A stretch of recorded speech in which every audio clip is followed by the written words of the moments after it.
नमस्कार। चलिए आज बात करते हैं भगवद गीता की। लेकिन इसे सिर्फ एक धार्मिक ग्रंथ की तरह नहीं देखेंगे, बल्कि एक प्रैक्टिकल गाइड के तौर पर, जो आज की इस भाग दौड़ भरी जिंदगी में हमें रास्ता दिखा सकती है। गीता की शुरुआत ही एक ऐसी सच्चाई से होती है जिसे हम सब ने कभी न कभी महसूस किया है।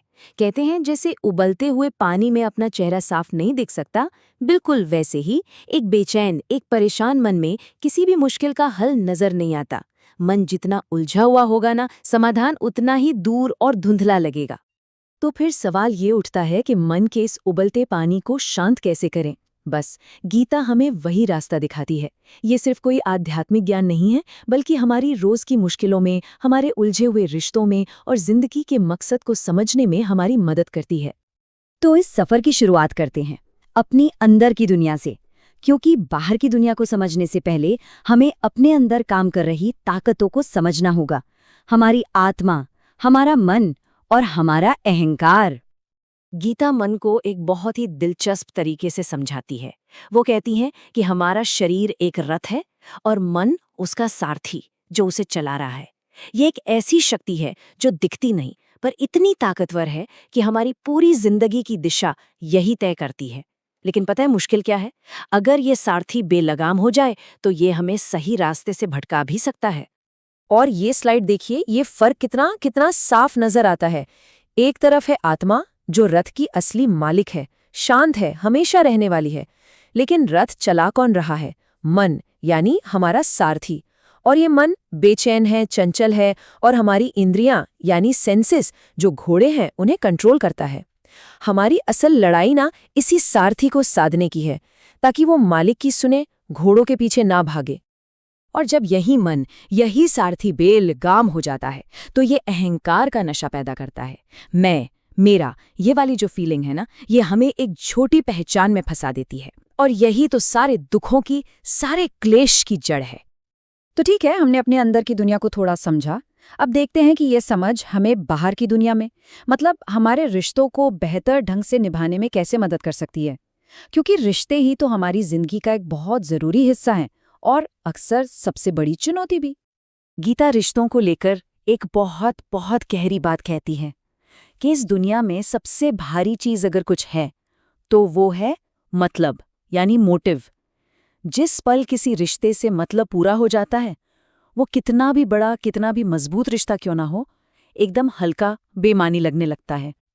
और ये तो एक सीधी साधी, बिल्कुल साफ चेतावनी है।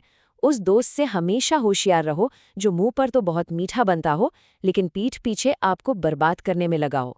गीता हमें सिखाती है कि असली और दिखावे के रिश्तों में फर्क कैसे करें।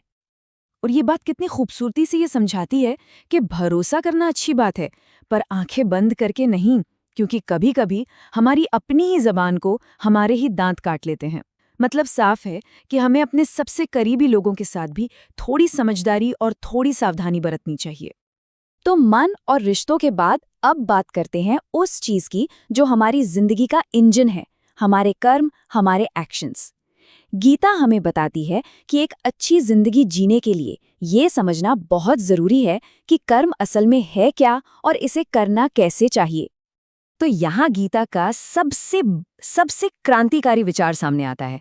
आपका हक सिर्फ और सिर्फ कर्म करने पर है, उसके फल पर कभी नहीं। इसका मतलब ये है कि हमारा काम है अपना 100% देना, पूरी लगन से मेहनत करना। नतीजा क्या होगा वो हमारे हाथ में है ही नहीं, और उसकी चिंता हमें अपने काम से भटकाती है। सुनने में ये थोड़ा मुश्किल लग सकता है ना, पर इसे हम इन 3 आसान स्टेप्स में समझ सकते हैं। पहला, जो भी काम कर रहे हैं बस उसी पर पूरा ध्यान लगाइए। दूसरा, क्या होगा, कैसे होगा, इस चिंता को छोड़ दीजिए। और तीसरा, अपना काम एक कर्तव्य समझकर करिए, बिना किसी लगाव के। और यही बात कर्म के महत्व को और भी ज्यादा बढ़ा देती है। कोई भी इंसान अपने जन्म से महान नहीं बनता, वो अपने कर्मों से महान बनता है। हमारी असली पहचान हमारा काम है, हमारी मेहनत है, हमारा कैरेक्टर है। तो जब हम अपने मन को साध लेते हैं, रिश्तों को समझ लेते हैं और सही ढंग से कर्म करना सीख जाते हैं, तब हम अपनी असली मंजिल के करीब पहुंचते हैं। और वो मंजिल है मन की सच्ची अटूट शांति। तो आखिर ये सच्ची शांति मिलेगी कैसे? वो कौन सा रास्ता है जो हमें हर हाल में स्थिर और शांत रख सकता है? गीता के मुताबिक शांति का सार इन कुछ बातों में ही छिपा है। पहली, इस बात को मान लीजिए कि बदलाव ही जिंदगी का नियम है, कुछ भी हमेशा एक जैसा नहीं रहेगा। दूसरी, मन से सारी इच्छाओं को जाने दीजिए, क्योंकि इच्छाएं ही बेचैनी लाती हैं। तीसरी, मैं और मेरा की भावना से आज़ाद हो जाइए। चौथी, ये समझिए कि ये शरीर तो बस कुछ वक्त के लिए है, पर आत्मा हमेशा रहती है। और सबसे ज़रूरी, जो भी करें पूरी तरह से इसी पल में रहकर करें।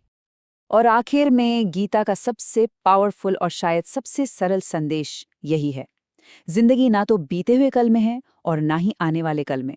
जिंदगी का असली मजा, असली आनंद तो बस इस पल को पूरी तरह से जीने में है। और यही सच्ची शांति है।